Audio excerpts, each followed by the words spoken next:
Masechet Souka, Daf Lamed, nous commençons le troisième Perek, Lulav Agazul, qui concerne les dinim des Arba Minim. Nous avons une mitzvah le premier jour de Sukkot, Minatora, comme nous allons le voir. La mitzvah des Arba Minim du Lulav, Etrog, Arava et Adas, ce n'est que le premier jour de Sukkot. Les autres jours, les 6 autres jours, ce n'est qu'une mitzvah midirabanan, comme nous le verrons par la suite, puisque au temps du Beth Amikdash, il y avait une mitzvah minatora de prendre le lulav 7 jours dans le Beth Amikdash et un seul jour en dehors du Beth Amikdash. Après la destruction du Beth Amikdash, il y a eu une takana en souvenir du Beth Amikdash de prendre le lulav pendant 7 jours. Donc le premier jour c'est minatora, les autres jours c'est midirabanan, et nous verrons quelle est la conséquence de cette différence entre le premier et les 6 autres jours. Dans le lulav, nous avons donc le bouquet, on peut dire, du lulav lui-même, une branche de palmier, hadas, une branche de myrte, et 3 branches de myrte, et la harava, 2 branches de saule, accompagné d'un étrog, le cédra, que l'on va prendre les 4 espèces ensemble pour accomplir la mitzvah de la Torah. Donc là, la Mishnah va nous expliquer espèce après espèce tous les dinim qui rendent pasoul un lulav, ceux qui rendent pasoul un etrog, hadas ou arava, et nous verrons aussi à travers le pasouk, puisque le pasouk nous dit Ulkartem lachem, vous prendrez bayom arishon peri et adar. La Torah ne précise pas qu'il s'agit d'un etrog, on a déduit des mots de la Torah que c'est un etrog. Le kapot temarim, c'est une branche de palmier, c'est-à-dire le lulav, une branche qui ne s'est pas encore ouverte, comme nous le verrons. Tout ceci donc sera expliqué à travers les quelques dapim qui nous parlent des Arba Minim.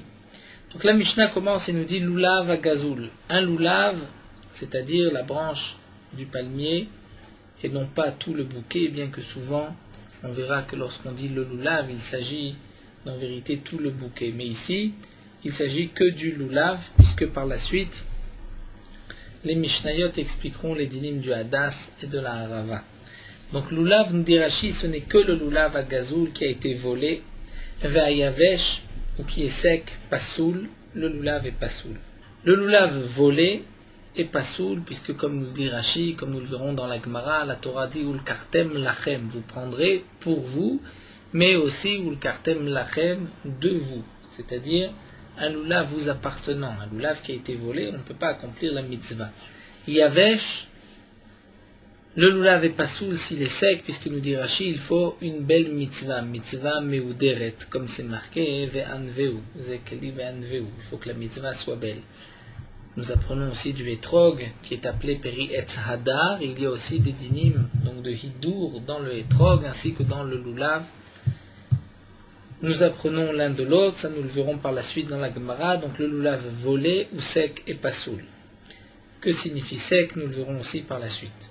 Shel Hashera, si c'est un lulav provenant d'un palmier qu'on a servi, qu'on a adoré en tant qu'avodah zara, donc c'est un arbre de Hashera, Veshel ir hanidachat, ou d'une ville hanidachat, c'est une ville dont les habitants, la majorité, ont transgressé l'interdiction de la Torah de l'idolâtrie, on devra tuer tous les habitants de la ville, ainsi que brûler toute la ville. Donc cette ville est destinée à être brûlée, et donc Rashi nous dit, comme nous le verrons par la suite dans la Mishnah, le lulav doit avoir un shiur, c'est-à-dire une mesure, il doit faire un minimum de 4 fachim, environ 40 cm. Toute branche, tout lulav qui doit être brûlé, parce qu'il y a une halakha qu'il faut le brûler, on considère comme si le shiur n'existe plus, c'est comme s'il est déjà brûlé, c'est le principe de chitute mirtat shiure, comme nous le verrons aussi à propos du shofar, en Rosh Hashanah, ou si c'est un shofar d'une bête de Bazara, de Iranidachat, on dira aussi chitute mirtat shiure pour Iranidachat, puisque cette corne est destinée à être brûlée, c'est comme si déjà elle est brûlée, donc il n'y a plus le shiur. Bien que maintenant nous avons un lulav de 4 tfachim, mais puisqu'il est destiné à être brûlé, c'est comme si il ne fait plus 4 tfachim. Donc, shalashira sheren dachat pasul, niktam rosho, si la tête du lulav s'est brisée, eh bien, le lulav est pasoul, puisqu'il n'est pas hadar, nous dit Rashi, il n'est pas beau, si on peut dire. Il y a une définition de hadar que les Chachamim ont définie. Qu'est-ce qui est appelé hadar, qu'est-ce qui ne l'est pas? Donc, par exemple, lorsque le haut du lulav est cassé, ce n'est pas hadar.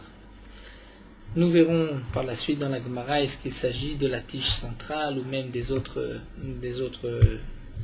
feuilles du lulav. Nifretsu alav, pasoul. Nifretsu alav, Rachid nous explique, c'est que toutes les feuilles du lulav, puisque le lulav, il y a une tige centrale, il y a des feuilles qui vont sur les côtés mais qui suivent la colonne vertébrale, la shidra, si on peut dire, du lulav. Si toutes ces feuilles, ces pics, en vérité, ont été détachées du lulav et ensuite ont été rattachées, nous dit Rashi, avec une ficelle comme un balai, où on a pris toutes sortes de manches et qu'on a rattaché, c'est pasoul. Nifredu alav. Nifredu, nous dit Rashi, ils sont encore reliés à la shidra, à la tige centrale, la colonne vertébrale, mais en haut, le lulav est ouvert sur les côtés, malgré tout, ça reste cachère. Rabbi Yehuda, d'après Rabbi Yehuda, il faudra attacher les feuilles vers le haut pour que les feuilles suivent le long de la shidra. Tsinehar barzel, nous verrons dans la Gemara qu'il s'agit de petits lulavim, c'est-à-dire des décalim, c'est un palmier qui vient de cet endroit, Har barzel. C'est cachère, Rachid nous dit, bien que il y a de très petites feuilles sur ce lulav, et ces feuilles ne suivent pas la longueur de la tige centrale. La Gemara nous expliquera, malgré tout, c'est cachère. Lulav shishbo shloshat fachim kidel neabo cachère. Un lulav qui a 3 tfachim et que l'on peut bouger. Il y a suffisamment de quoi faire les ninouim. Bouger, c'est ce que nous faisons au moment du halel, ma'ale ou morid, molir ou mevi, donc vers le haut, vers le bas, sur les côtés, sur les 4 points cardinaux, comme nous le dira la Gemara plus tard. Rachid nous dit déjà, c'est pour retenir les vents, les mauvais vents, et aussi la mauvaise rosée. C'est la raison du ninoua, du lulav dans tous les sens. Donc un lulav, s'il y a 3 tfachim suffisamment pour le secouer et le remuer, il est cachère, et Rachid nous explique, ce que la Gemara nous dira, c'est qu'en vérité, c'est 3 tfachim de la tige centrale, plus encore un tefar pour pouvoir bouger le lulav.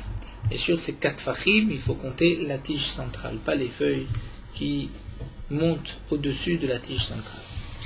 Maintenant, reprenons notre Mishnah et nous allons d'abord nous pencher sur le din du lulav à gazoul, du lulav qui a été volé. Et nous allons étudier cette fameuse suga de Avan Kere, qui est une suga bien connue dans Masechet Sukkah, bien que sans tous les rishonim, c'est une Gemara quand même assez facile. Kapasik vetane, la Gemara nous dit, c'est marqué le lulav volé à gazoul et pasoul. Le Tana ne précise pas pasoul quand, le premier jour ou le deuxième jour.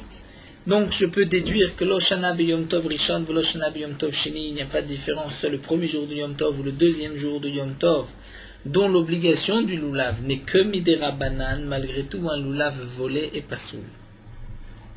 De même, le lulav yavesh sec est aussi pasoul. Alors nous dit la Gemara, Bishlama yavesh.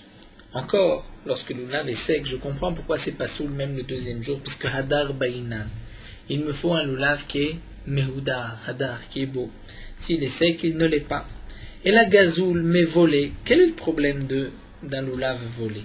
Bishlama Yom Tov Rishon. Encore le premier jour de Yom Tov, je comprends pourquoi ce lulav est pasoul. Parce que la Torah a dit dirtiv lachem, ou le kartem lachem, c'est-à-dire vous prendrez ce qui est à vous, Michel lachem. Et donc, un lulav qui ne m'appartient pas, qui a été volé, je ne peux pas m'acquitter de la mitzvah. Et là, Yom Tov Sheni, mais le deuxième jour de Yom Tov, demande à Gemara, Maïlo, pourquoi on ne pourrait pas utiliser ce lulav qui a été volé? Et l'Agma répond à Rabbi Yochanan, Mishum Rabbi Shimon ben Yochai, nous commençons d'Aflamed, Mishum d'Avele mitzvah abba be'avera. Puisque c'est une mitzvah qui vient par une avera, puisque le lulav a été volé, et une mitzvah abba be'avera, c'est assour, le lulav est pasoul. C'est vrai, comme le soulève ici Tosfot, d'une manière naturelle, la Gemara dit, ce qui est yavesh, c'est pasoul, puisque ce n'est pas Hadar. Mais le problème de l'achem, le lulav doit m'appartenir, ce n'est que le premier jour. Quelle différence entre ce din-là et l'autre din? Puisqu'après tout, le premier jour, c'est Minatora. Les autres jours, c'est Midirabanan. Donc Hadar, ce n'est pas marqué non plus les autres jours. Seulement, je vais dire que lorsque les Chachamim ont institué la mitzvah du lulav, ils ont institué le deuxième jour comme le premier jour, qu'il soit aussi Meuda. Si c'est ainsi, on pourrait aussi expliquer que les Chachamim ont institué le deuxième jour, la mitzvah comme le premier jour que le lulav doit m'appartenir. Lachem, Michelachem. Donc pourquoi cette différence? Tosfot nous dit qu'effectivement, et Tosfot nous rapporte encore d'autres cas où on voit que certains psouls ne concernent que le premier jour, comme le psoul de Chasser, lorsque le étrog ou le lulav, il manque. Nous avons un étrog, il manque un morceau du étrog. Le premier jour, c'est pasoul, mais les autres jours, c'est kasher. Quelle différence? Pourquoi ceci est différent de Hadar, ou Hadar, on voit que c'est tous les jours? Donc Tosfot donne l'explication suivante, nous dit Tosfot, Minatora, c'est vrai que ce n'est que le premier jour, les autres jours, c'est Midirabanan. Donc tout ce qui concerne, nous dit Tosfot, et c'est là le guéder de cette différence, tout ce qui concerne la lekicha, c'est-à-dire ce que je prends. Donc il me faut 4 espèces. Ainsi la lekicha, chacun doit prendre un lulav. On ne peut pas s'acquitter une seule personne, prendre pour tout le monde. Eh bien les autres jours, on a aussi institué comme le premier jour. Donc Hadar aussi, c'est Hidur Mitzvah, on a institué les autres jours comme le premier jour. Mais lorsque l'herba minime, il y a un psoul de chasser, il manque, ou bien il ne m'appartient pas, ça les chachamim n'ont pas institué les autres jours comme le premier jour, puisque, si on peut dire, ce sont des psoulim qui sont extérieurs. C'est-à-dire un psoul, ça a été volé, ça a été emprunté. Mais lorsque c'est un psoul dans la lekicha même, comme l'explique Tosfot, ou dans le hidur mitzvah, là, il n'y a pas de différence entre le premier et les autres jours. Donc Tosfot nous dit à propos de la volée, nous verrons aussi dans l'Agma, donc ça c'est un point que nous reprendrons Bezrat Hashem. En tout cas, nous voyons, comme dit Tosfot, qu'il y a une différence. Il y a certains psoulim qui s'appliquent aussi bien le premier jour que les autres jours, et d'autres psoulim que ce n'est que le premier jour et pas les autres jours. Maintenant, la Gemara nous explique, bien que un lulav volé me pose un problème le premier jour, puisque c'est marqué ou le kartem lachem, le lulav doit m'appartenir, il ne m'appartient pas, il est volé. Ceci ne devrait pas s'appliquer le deuxième jour de Yom Tov, mais malgré tout, le deuxième jour de Yom Tov, on ne peut pas prendre un lulav volé. Pourquoi? Parce que c'est une mitzvah qui provient d'une avera. Dans le psoul de lachem, le lulav doit m'appartenir. Si c'est un lulav que j'ai emprunté, il ne m'appartient pas non plus. Donc le premier jour, on ne peut pas s'acquitter d'un lulav qui a été emprunté. Malgré tout, le deuxième jour, puisque le seul psoul, c'est comme nous le voyons, mitzvah abba avera, si le lulav a été emprunté, il n'y a pas de avera, donc le deuxième jour, on peut emprunter un lulav. Donc voyons voir ce din de mitzvah abba avera, et la Gemara va développer d'où est-ce qu'on sait qu'une mitzvah ne peut pas provenir d'une avera. Peut-être qu'on pourrait dire, bon, on a transgressé, mais maintenant la avera est terminée, a été faite, on peut quand même accomplir la mitzvah avec ce lulav. Et la Gemara nous rapporte un pasuk, chez Nehemar. Le pasuk nous dit à propos des korbanot. Va'avetem gazul, vous avez amené un korban volé. Vetapiseach, et un korban boiteux, qu'un pied. Vetacholé, et un malade. La Torah, Kadosh Baruch Hu, reproche au Bnei Israël d'avoir apporté des korbanot de deuxième qualité, volés, boiteux, malades. Donc, ce pasuk nous apprend qu'il y a un psoul d'apporter un korban si ce korban est boiteux, malade ou volé. Et la Gemara nous dit Gazoul Dumia de Piseach. Le korban volé, c'est comme le korban boiteux. Ma Piseach let letakanta. De la même manière, lorsqu'une bête est boiteuse, c'est-à-dire il lui manque une patte, le korban est pasoul, et il n'y a aucune takana, puisque c'est un mum kavua, la pâte ne va pas repousser demain. Eh bien, dans le même passouk, c'est marqué gazoul pour me dire let le takanta. Il n'y a plus aucune takana. Une fois que ça a été volé, je ne peux pas utiliser ce korban. Qu'il y ait eu Yehush ou qu'il n'y ait pas eu Yehush, c'est-à-dire que le propriétaire ait fait Yehush, s'est dit bon, tant pis, on me l'a volé, je ne le récupérerai pas. Donc d'une certaine manière, lorsque le propriétaire fait Yehush, il enlève sa propriété de ce korban. Peut-être que je pourrais maintenant devenir propriétaire. Eh bien non, on apprend gazoul de Pisséar. De la même manière que Pisséar, le psoul, est éternel, de même, pour gazoul, le psoul est constant. Qu'il y ait eu Yehush, qu'il n'y ait pas eu Yehush, dans tous les cas, je ne peux pas m'acquitter d'un tel korban. Donc ça, c'est ce que j'apprends du passouk. Que le gazoul, c'est pas seulement si les propriétaires n'ont pas encore fait Yehush, ils espèrent le retrouver. Donc ça ne m'appartient pas. Mais même si les propriétaires ont fait Yehush, ils ont dit bon, on nous l'a volé, tant pis, on ne peut rien faire. Peut-être que je peux devenir propriétaire. Eh bien non, je ne deviens pas propriétaire pour la mitzvah. Alors la Gemara continue et va maintenant développer. Bishlam alifne Yehush. Encore, je comprends pourquoi un korban avant que le propriétaire ait fait Yehush, je ne peux pas le prendre. Parce que la Torah dit Adam qui akriv mikem arachmana. La Torah dit un homme qui va approcher un korban de son argent parmi vous. Mikem, c'est un homme parmi vous qui apporte un korban, mais c'est un homme qui va apporter un korban mikem de quelque chose qui vous appartient, de votre argent. Amarachmana velavdideu, mais ça ce n'est pas son argent, puisqu'il n'y a pas eu encore Yehush, le propriétaire espère le reprendre, le retrouver. Donc ça encore je peux comprendre. Mais dans le passouk, nous venons de voir que puisque la Torah marque ensemble le gazoul et le pisséar pour apprendre l'un de l'autre, et pour dire que le gazoul, même s'il y a eu Yehush, on ne peut pas utiliser un tel korban, demande la Gemara pourquoi la Yehush hakanye be Yehush. Pourtant j'ai pu acquérir cette bête par le Yehush. Nous avons une règle dans les dynimes de Xéla, une fois que le propriétaire a fait Yehush, d'une certaine manière je deviens propriétaire. Nous verrons par la suite qu'il y a une machloquette là-dessus. Est-ce que Yehush kdi, kané ou pas? Est-ce qu'un simple Yehush, on peut devenir propriétaire de l'objet ou pas? Ou bien il faut aussi que ce soit accompagné d'un shinouï reshut ou d'un shinouï Hashem. C'est une Gemara dans le 9e Pérec de Baba Kama. Est-ce que il faut que le Yehush soit accompagné aussi d'un changement d'endroit ou d'un changement de nom? Nous le verrons par exemple, la Gemara reprendra par la suite pour nom du bois qu'on a volé et qu'ensuite on a fabriqué un meuble. Ce n'est plus du bois, c'est un meuble. Là il y a eu aussi un shinouï Hashem. Est-ce que dans ce cas-là je l'ai acquis ou pas? C'est plus fort qu'un simple Yehush, puisqu'il y a aussi un shinouï Hashem. Donc la Gemara nous dit Meleachar Yehush akanye be Yehush. Pourquoi un korban qu'on a volé une fois que le propriétaire a fait Yehush? Pourquoi on ne peut pas offrir ce korban? Puisqu'après tout, le propriétaire a fait Yehush, donc je peux devenir propriétaire. La Gemara répond, eh bien donc, elle alave, donc nous avons une preuve de la Mishum Davele Mitzvah Baba Avera. Puisque c'est une mitzvah qui provient d'une Avera, et après Akadosh Baruch Hu ne veut pas un tel korban. Le korban est pasoul. Donc on voit de ce pasouk, puisque la Torah met ensemble le gazoul et le pisséar, pour me dire, gazoul comme le pisséar. Pisséar, en aucun cas il y a une takana, la pâte ne va pas repousser.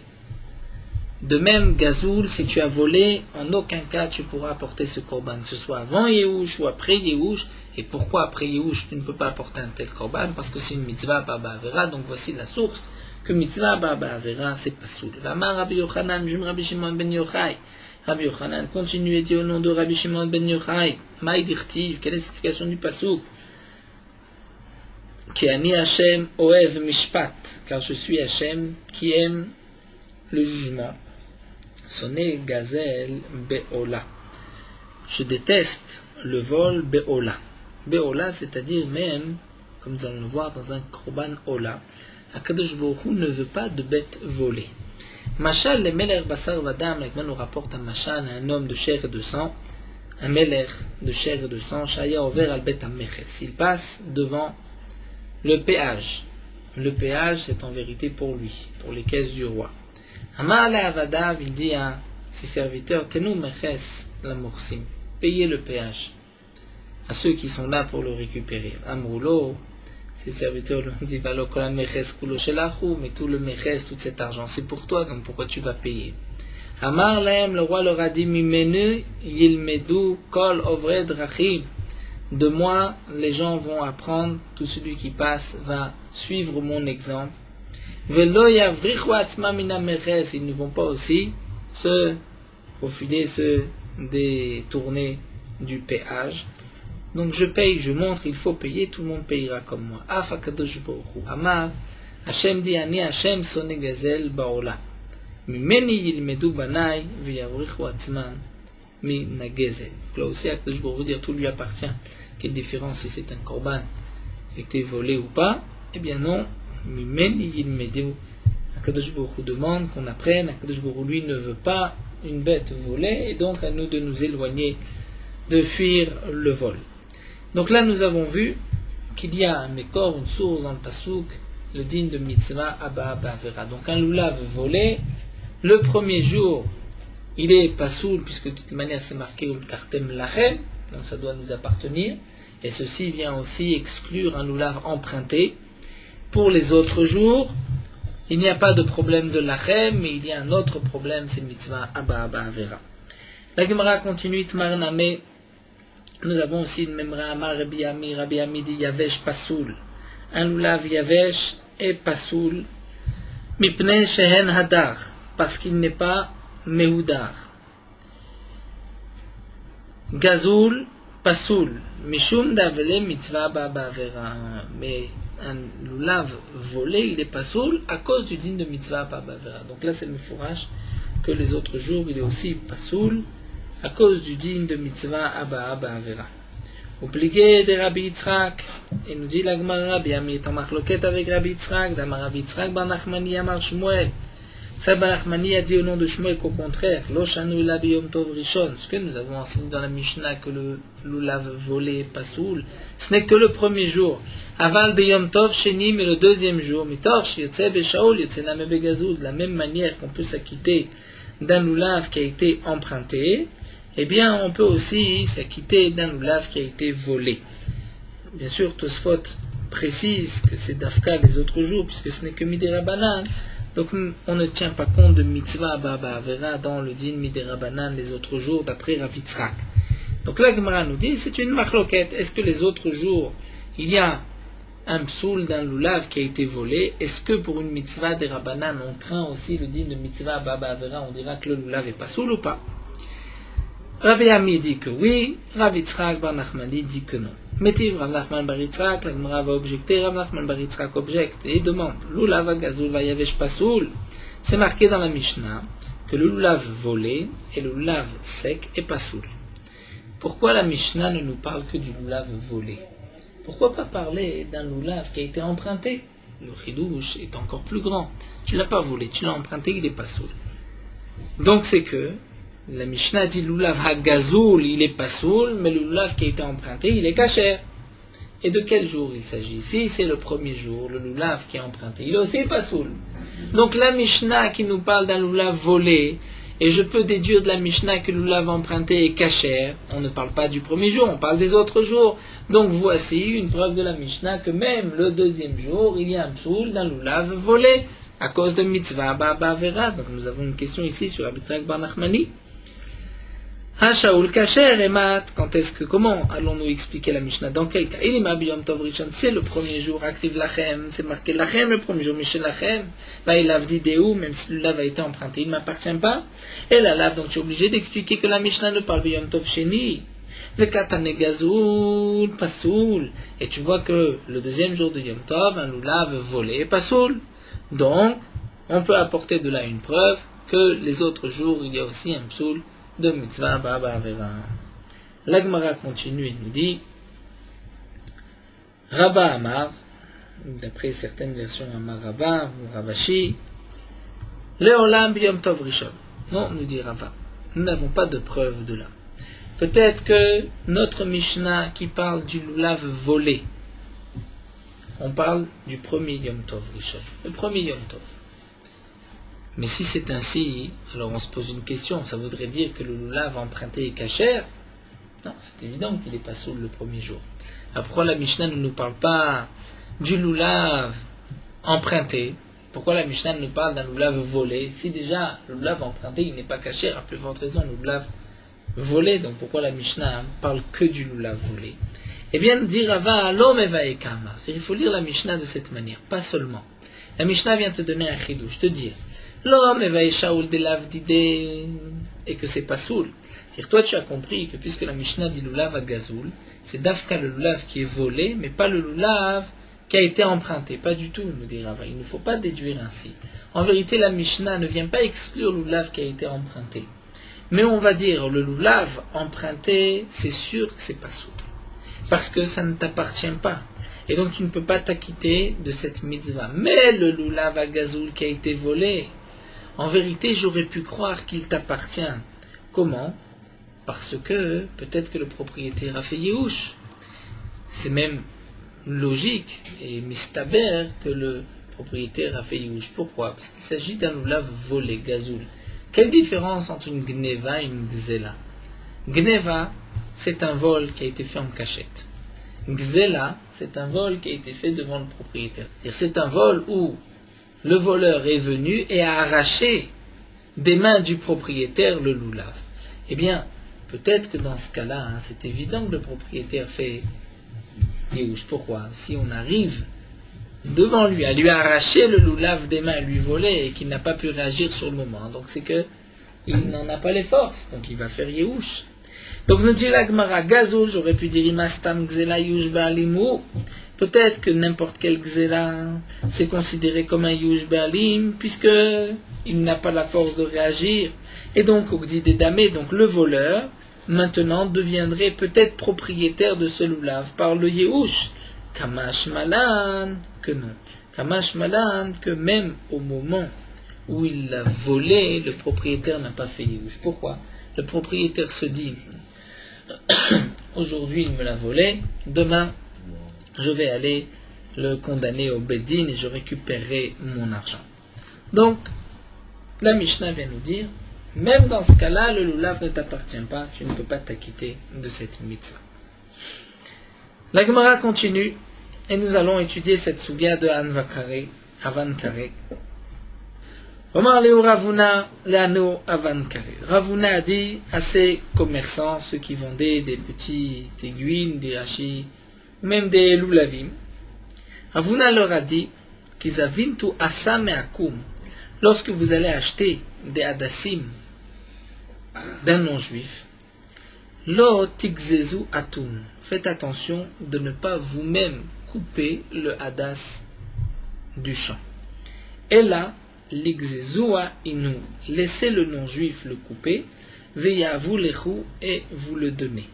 Maïtama, pour quelle raison? Pourquoi Ravuna a conseillé à ses commerçants juifs de ne pas couper eux-mêmes le hadas, les branches du hadas, mais de laisser le non-juif les couper? Eh bien, c'est simple, nous dit l'agma, Maïtama stam ovde kochavim gazlane arataninu. À l'époque, on considérait que en général, un non-juif, les non-juifs volaient les terres. Puisqu'ils volaient les terres, donc peut-être que ce terrain, en vérité, appartenait à Israël, à un juif. Et nous avons une règle, karka, nous tournons la page, enan gzelet. Un terrain ne peut pas être volé. Ça ne s'appelle pas une gzela, et le propriétaire ne, dire même, on ne peut pas dire que le propriétaire fait Yehush et que l'autre va devenir propriétaire, puisque comme dit Rashi, le terrain, là où il est, il appartient à son propriétaire. Donc c'est vrai que maintenant, il n'a pas la possibilité de faire sortir le voleur, mais le terrain n'est pas considéré comme étant un terrain volé et que le voleur peut en devenir propriétaire par un simple Yehush. C'est ce que nous apprenons d'un passouk, comme Rashi le rapporte dans Baba Kama. Une fois que le fruit de ce terrain a été détaché, là il peut y avoir un vol, puisque la Torah a simplement dit que tout ce qui est rattaché au sol, un terrain, un arbre ne peut pas être volé. Mais lorsqu'on détache du sol, il peut y avoir un vol. Donc, Ravuna dit à ses commerçants, vous allez acheter du hadas, du myrte, d'un non-juif. Ce non-juif a peut-être volé le terrain, là où il a fait pousser du hadas. Donc, le terrain appartient à qui? Le terrain appartient à un juif. Si vous achetez le hadas et que vous allez vous-même couper le hadas, donc vous allez voler le hadas. Voler le hadas à son propriétaire. Donc laissez les non-juifs voler. Ilkar. L'ixezuainu, que le non-juif coupe les branches du hadas, qui est ri afin de les vous yehush be'alim biyadayu, pour qu'il puisse y avoir d'abord le yehush be'alim biyadayu didhu. C'est-à-dire que le propriétaire sait bien que son terrain, il ne va pas faire yehush, il reste à lui, à jamais on ne peut pas le lui voler. Mais ce qu'on détache du terrain, c'est évident, lui il peut faire yehush. Donc la personne, le vrai propriétaire du terrain, lui, fait yehush d'avance sur tout ce qui va être coupé. Tout ce qui va être pris du terrain, il sait qu'il ne les récupérera pas. Donc lorsque le non-juif va couper, le non-juif va voler, le propriétaire fait donc yehush au même moment, et ensuite nous avons même un shinui reshut, c'est-à-dire un changement de domaine, puisque le non-juif va donner ce hadas dans les mains du commerçant, du marchand. C'est un autre domaine, c'est une autre personne. Et nous avons une règle que yehush plus shinui reshut, on peut être connu, on peut devenir propriétaire. Donc vous, commerçant, vous allez devenir propriétaire de ce hadas. C'est pour cela que Ravuna leur a dit, ne coupez pas vous-même. Parce que si c'est vous qui coupez, c'est vous qui volez. Et à ce moment-là, il n'y a pas de yehush et de shinui reshut avant d'arriver dans vos mains. Alors demande la Gemara, mais malgré tout, sauf. On n'a qu'à dire que le marchand, lui, va couper. Et à ce moment-là, le yehush ba'alim biyadayu. Et le yehush ba'alim viendra au moment où le commerçant, le juif, a le hadas dans les mains. Et ensuite, lorsqu'il va revendre ce hadas au particulier, il y a maintenant le shinui reshut biyada. Donc pourquoi Ravuna exigeait que le commerçant ne coupe pas le hadas, ce soit le non-juif, pour que déjà dans les mains du commerçant, on soit après le yehush et le shinui reshut, changement de domaine. On pourrait très bien dire que le commerçant va lui-même couper, il va avoir yehush et shinui reshut lorsqu'il va donner au particulier qu'il va utiliser pour son lulav. Là, il me répond,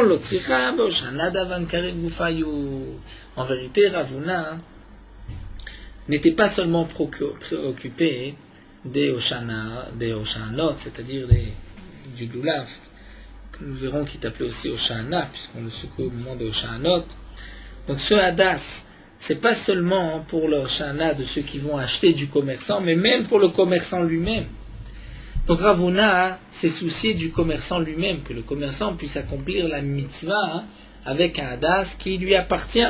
Donc Ravuna leur a dit, ne coupez pas vous-même, parce que sinon vous n'avez pas, vous, et yehush et shinui reshut, donc ce hadas ne vous appartient pas, vous ne pouvez pas vous acquitter de la mitzvah. Donc c'est pour cela que le non-juif va couper, il va y avoir yehush chez le non-juif, et ensuite shinui reshut, et vous en devenez propriétaire. La Gemara pose la question, mais malgré tout, même le marchand lui-même, le commerçant, a la possibilité de devenir propriétaire de ce hadas par un shinui maaseh, un changement. C'est quoi le changement? C'est que il y a une halakha, c'est que le lulav, il faut l'attacher. Donc lorsqu'on va l'attacher, il va y avoir maintenant un changement, un maaseh différent, shinui maaseh, et par ce shinui maaseh, on devient propriétaire après le yehush. Donc le commerçant, lorsqu'il va couper, il va y avoir yehush. Ensuite, lorsqu'il va faire le nœud, un chinouille, un changement dans son hadas, à ce moment-là, il va faire le bouquet, à ce moment-là, il deviendra propriétaire. La Gemara dit non, Kassavar lulav en tzarich. Lui pense que le lulav, on n'a pas besoin de l'attacher, nous avons déjà vu que c'est une marloquette, on reprendra encore par la suite cette marloquette. Plus encore, dit la Gemara, même si tu dis que le lulav tzarich, mais ici, ça ne s'appelle pas un shinui maaseh. Pourquoi? Parce qu'il suffit que tu enlèves le nœud qui rattache tout le bouquet pour qu'on retrouve la même branche de hadas. Donc c'est un shinui à choser le briato, c'est un shinui, un changement qui peut revenir à son statut initial, c'est-à-dire à une tige de Hadas comme c'était auparavant. Et Shinui Achoser le Briato le Shme Shinui. Un Shinui qui revient à son état brut, à son état initial, n'est pas considéré comme un changement, un Shinui. La Gemara termine avec une autre question. Mais les Knueb et Shinui Hashem. Peut-être que le Havankere peut l'acquérir par le Yehush et un changement de nom. C'est-à-dire des Mikara avec les Asa Vashta Oshana. Au départ, c'était appelé juste un Asa, un Hadas. Maintenant, ça s'appelle un Oshana, puisque le Hadas était appelé Oshana lorsque on l'attachait pour le Oshana de la fête. L'Agma répond pas du tout, Mikara Name le Asa Oshana Karoulé, même avant, lorsqu'il était encore sur l'arbre, ceci était aussi appelé Oshana, donc il n'y a pas eu de changement de Shem. Donc nous avons ni Shinui Hashem, ni Shinui Maaseh, il peut y avoir que Shinui Reshut. Donc nous avons une règle dans les dîners Gzela. Une fois qu'il y a eu le Yehush, s'il y a eu un changement, Shinui Reshut, ou Shinui Hashem, ou bien Shinui Maaseh, on peut par cela devenir propriétaire de l'objet volé. Ici, il n'y a ni Shinui Hashem, ni Shinui Maaseh, il ne peut y avoir que Shinui Reshut, changement de domaine. Et donc c'est pour cela que Ravuna s'est soucié que Sanvan Karé ne vont pas eux-mêmes couper le Hadas, mais laisser aux non-juifs couper le Hadas pour que l'Avan Karé puisse aussi accomplir la mitzvah avec un Hadas lui appartenant. Voilà, nous allons nous arrêter ici. Tanu Rabbanan. Nous reprendrons le dinim de Gzela, Bezrat Hashem.